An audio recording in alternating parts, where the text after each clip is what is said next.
In the roaring 1920s, the world was obsessed with a miracle substance. It was in toothpaste, it was in chocolate, and it was even marketed as a cure for old age. It was radium. But in a small factory in Orange, New Jersey, this miracle was creating something terrifying. They were known as the Ghost Girls, young, vibrant women who literally shimmered in the dark.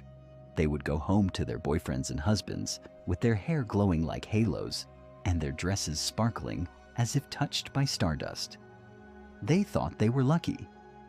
They thought they were the face of the future.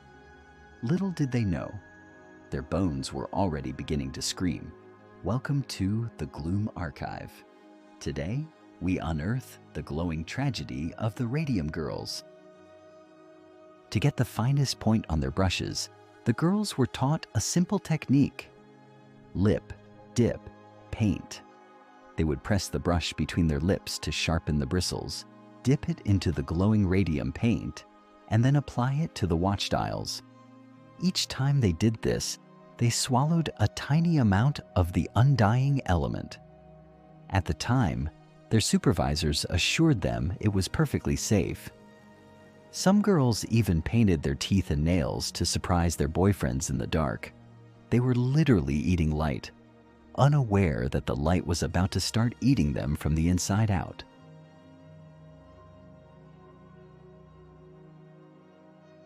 The nightmare didn't begin with a cough. It began with the jaw. By the early 1930s, the girls were suffering from an agonizing condition. Their jawbones were disintegrating, crumbling like old chalk. Teeth fell out. Gums became angry, pus-filled ulcers. The doctors were baffled.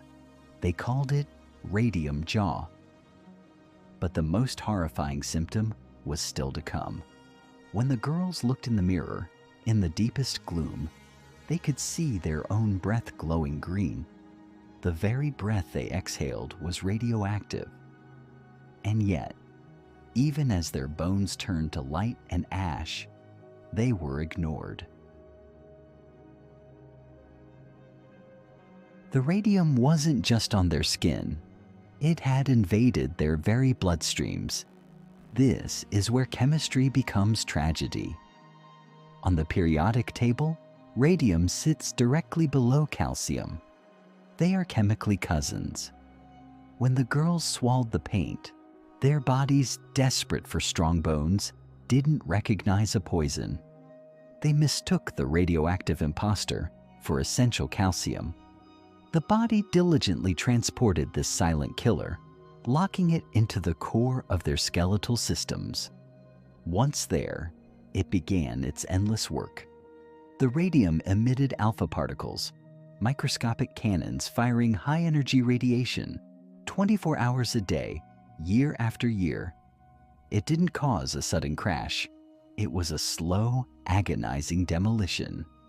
It blasted their bone marrow, creating tumor growth, microfractures, and a skeletal structure that was fundamentally brittle.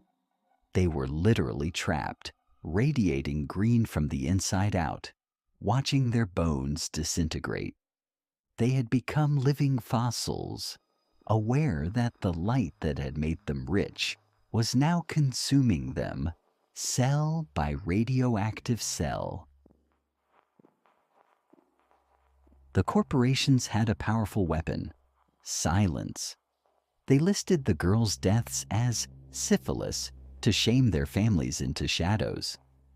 But Grace Fryer and 4 other courageous women, the Ghost Girls, refused to fade away. Despite being so weak, they could barely hold their heads up. They found a lawyer named Raymond Barry. He made a revolutionary argument. The legal clock shouldn't start when they inhaled the poison, but when they realized they were being murdered. In 1928, the world finally saw the truth. The girls didn't walk into the courtroom. They were carried in on stretchers, their jaws hidden behind thick bandages. The company's strategy was delay and die, hoping the plaintiffs would succumb before they could testify. but the public was horrified. As journalists exposed the corporate cover-ups, the once patriotic U.S. Radium Corporation became a symbol of corporate evil. People realized the glowing watches on their own wrists were painted with the blood of these young women. The final blow came from Dr. Harrison Martland. He proved that the radium was masquerading as calcium, embedding itself into their very bone marrow. It was the smoking gun. Facing a ruined reputation, the company finally settled. Each woman received $10,000 and a pension. It was a bittersweet victory. Most of them died shortly after, but they had established a permanent mark on history. A worker's hell is not a disposable resource. They had won their war against the giants. The legacy of the Radium Girls is not just a tragic footnote in history. It is a cornerstone of the modern world. Following the landmark settlement of 1928, the legal landscape of the United States was forever altered. They established the critical principle that a worker's right to seek justice begins the moment they discover they have been harmed, not just when they were employed. Their suffering contributed directly to the creation of OSHA, the agency that protects millions of workers today. Every safety warning and protective gear we see now is a silent tribute to Grace Fryer and her sisters. They achieved in death what they were denied in life: the right to be seen as human beings, not disposable resources.